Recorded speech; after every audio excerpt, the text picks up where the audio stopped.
Hot Screen. Set 64 years before Katniss Everdeen, a lowly tribute and her beleaguered mentor set out to turn the tide in their favor in The Hunger Games, The Ballad of Songbirds and Snakes. I am honored to introduce to you the creator of the Hunger Games themselves, Dean Casca Highbottom. We were surprised that Suzanne wrote another book. There were no plans when we finished The Mockingjays. She was moving on to other stuff. And 2019, she called us and said, I'm almost done with the book. We were all in the depths of COVID. I got a phone call from Suzanne saying, you know, both Frances and I've got something I want you to read. Nina and I were shocked, excited, read it, and then I got more excited. As a mentor, Mr. Snow, your role is to turn these children into spectacles, not survivors. I love villain origin stories, and was super excited and up for the challenge, as well as rebuilding Panem in a way. I have summoned you all here for the 10th annual reaping ceremony, in which we choose 2 children from each district to fight to the death in the Hunger Games. From District 12, Lucy Gray Baird.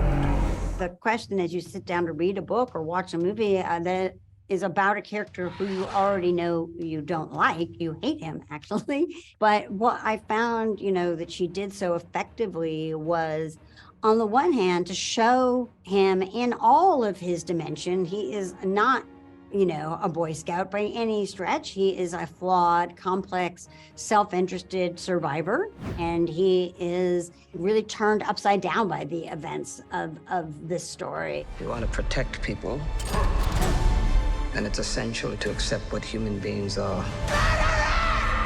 As long as we could find an actor who could do all of that, and we were very, very fortunate when we finally saw Tom. Physically, I could see, how he, with his big blue eyes, could kind of become, a Donald Sutherland Snow, but also a very intelligent guy, very sophisticated, and that was one of the extremely important elements, that if you are believably going to become Donald Sutherland, you have to be intelligent, you have to be sophisticated.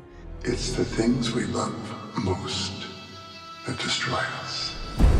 We needed a singer, and we also needed a great actress and somebody that could play all the different sort of sides and facets to Lucy Gray. You duck away from Reaper.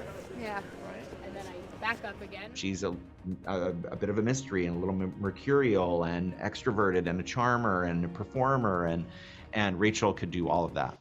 You could take my palm, but his name's a mystery. When Suzanne first told me that she was writing this book and almost done, she didn't want to tell me the story, but she did say there was a big music element to it.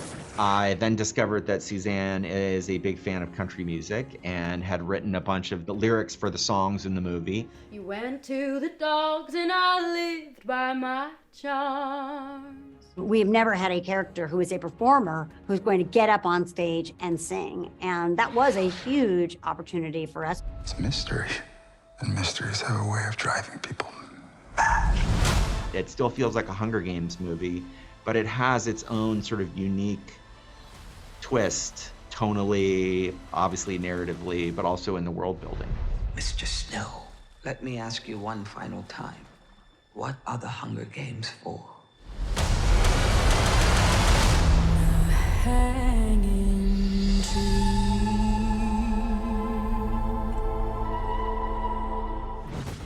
To find out where to watch any movie, check out Moviefone.com. Find it, watch it,